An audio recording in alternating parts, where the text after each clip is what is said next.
turnout tonight for a winter break matchup between the Hoosiers and the Mastodons. Indiana come out in their home cream uniforms with crimson trim and lettering. For Fort Wayne, they're in their road blue uniforms with white lettering and trim. Deron Davis will tip for Indiana. Xavier Taylor will tip for the Mastodons. Indiana moving right to left. The tip is up into the air, and the Mastodons end up collecting it, and John Conchar has it in the backcourt for Fort Wayne. Moving left to right, Conchar dribbles to the right wing. Gives it off now for Harrell. Top of the key, Levitch swings it around to Conchar, left side. Levitch back between the circles. Gives it off right side for Scott. The Scott brothers 5-0 in their careers against Indiana. Conchar backing down Johnson, hands it off to Scott on the baseline. In the corner, Scott pull up three, air ball short, and that's a shot clock violation. And with 19:28 to go in this first half, Indiana will get their first offensive possession of the game. And that was some great defense. Indiana switching screens, trying to make sure Scott can't get past them, and the pick and roll could be a problem in that situation, but not on that possession. Josh Newkirk with it on Indiana's first offensive possession of the game. Left wing, Newkirk gives off to Johnson. Johnson top of the key for the streaking Jawan Morgan. Durham, freshman inside to Deron Davis. Back out top of the key for Robert Johnson. To the basket, pull-up jumper. Robert Johnson knocks it down. And the Hoosiers have the first basket of the game. 19:03 to go first half. 2-0 Indiana. Conchar, right wing Scott, open three. Rattles out, and Robert Johnson the rebound for Indiana. He'll push the pace across the timeline. Right wing Jawan Morgan. Morgan driving in on Levitch. Reverse layup is good. Jawan Morgan picks up where he left off. It's 4-0 Indiana with 18:41 to go in the first half. Scott drives down the right baseline, spins around Newkirk to the basket, misses the lay-in, but a foul. And Bryson Scott is heading to the free throw line for a pair with a foul on Josh Newkirk, the first on the Indiana Hoosiers. 18:36. First half, it's 4-0 Indiana, and Bryson Scott, the Fort Wayne native, at the line for two. Those first couple possessions, Indiana was making a concerted effort to find Scott. That time, just got away from his man and was able to get to the basket. Scott, first free throw is good. 84% free throw shooter on the season. We've mentioned their road struggles. They have even struggled at the free throw line on the road, just 70%. On the flip side, Indiana struggled all season from the charity stripe, so something to watch tonight. Bryson Scott, a sure shooter, only gets 1 of 2 from the line. It's 4-1 Indiana. Josh Newkirk has it for the Hoosiers. Durham on the left wing gets a screen from Jawan Morgan. Picks up his dribble, gets it to Morgan, who hands it right back to Durham. Slashes to the basket. Durham out of control inside, throws it up, misses it, but the tip back is good by the freshman. Durham stuck with it. It's 6-1 Indiana, 18:11 to go in the first half. Conchar stripped away by the big man, Deron Davis. Then Robert Johnson's taken away from behind by Bryson Scott. Scott, top of the key, kicks it out to Conchar. Shot fake on Newkirk. Conchar hands it off. A three ball from Harrell is good. Kason Harrell knocks down the first field goal of the game for Fort Wayne. It's 6-4 Indiana with 17:45 in the first. Robert Johnson, who hit 5 threes in his last game, shot fake, drive, misses, but Morgan is there for the putback.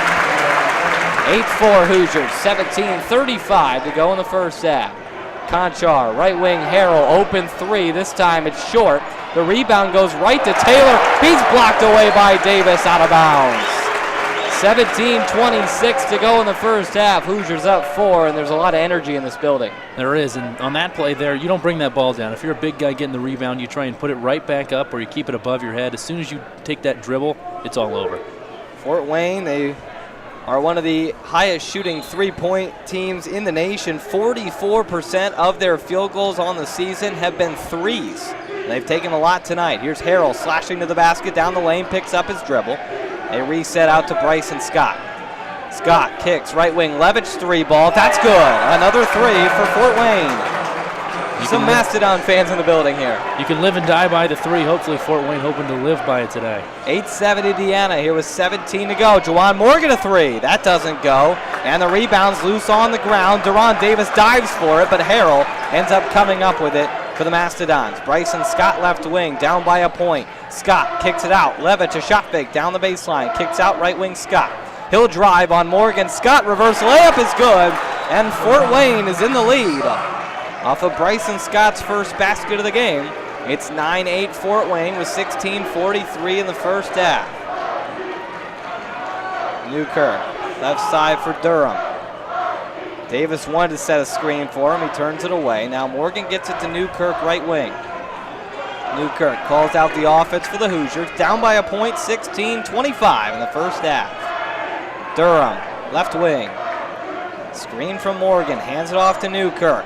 6 to shoot. Newkirk pulls up for 3. Off the back of the iron, no good. Rebound, Levitch. Macedons with the lead and the ball. 6:10 to go, 9-8 Fort Wayne, and a foul. A reach in on Al Durham will be his first, team's second. Coming in for the Fort Wayne Mastodons, it will be Dylan Carl checking in. And for Indiana, Devontae Green comes in for Al Durham, one of the guys you said to watch for tonight, Devontae Green. Yeah, I think Green is going to have a nice couple possessions here, provided he can play well defensively. Indiana's looking a bit out of sorts. They're confused when Fort Wayne switches on the screens. The two-man game really working well for them so far. John Conchar with it for the Mastodons, leading by a point, 16:05 to go. Levitch in the left corner, brings it out now top of the key. Left side Conchar, inside pass for Carl. Working on Deron Davis. Carl, turnaround, fadeaway jumper doesn't go, and Newkirk grabs the board for Indiana. Pushing the pace, Newkirk on the right wing, a screen from Davis, screen from Morgan. Now Newkirk to Morgan, right wing, cutting to the basket, Newkirk, outside Green, ball fake, now he'll fire a 3, doesn't go. Davis tracks down the long rebound in the corner, though, for Indiana. Second chance opportunity for the Hoosiers. Davis in trouble, and a turnover. Picked off by Kason Harrell. Harrell to the basket, lays it in. May have gotten away with a few steps, but the Mastodons lead 11-8 with 15:20 to go in the first half.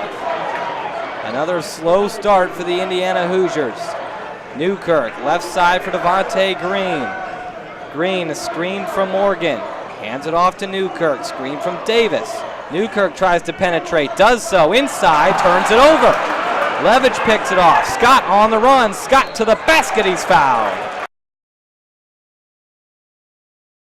Thanks, Clay. As you said, I'm here with Austin. Austin, you have been covering this team all season. You know them almost better than anybody else. What can you say has contributed to their recent improvement at the end of this season?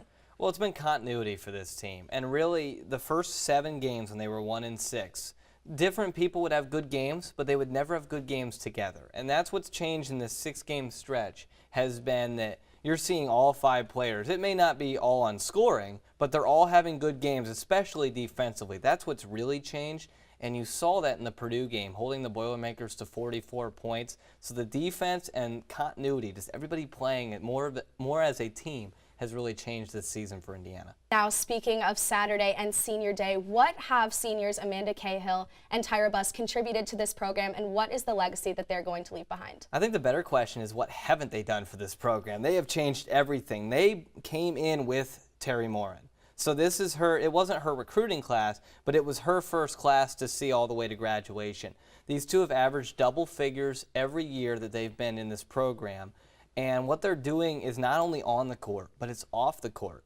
They're helping recruiting. I don't think Indiana gets Jalen Penn, a 5-star, or Bendu Yaney from Oregon to come to Indiana if it weren't for the success that these two are having. And they're not only great players, they're great leaders and they're great people. I mean, they have been the face of this program, and they've been everything that Indiana women's basketball wants to be, and they've been the perfect duo for this team. Thanks, guys. We got our first look at this year's women's basketball team this past Monday, and Tyra Buss looked like her usual self, scoring 23 points and adding 9 rebounds and 7 steals in their 82-38 win over Gannon.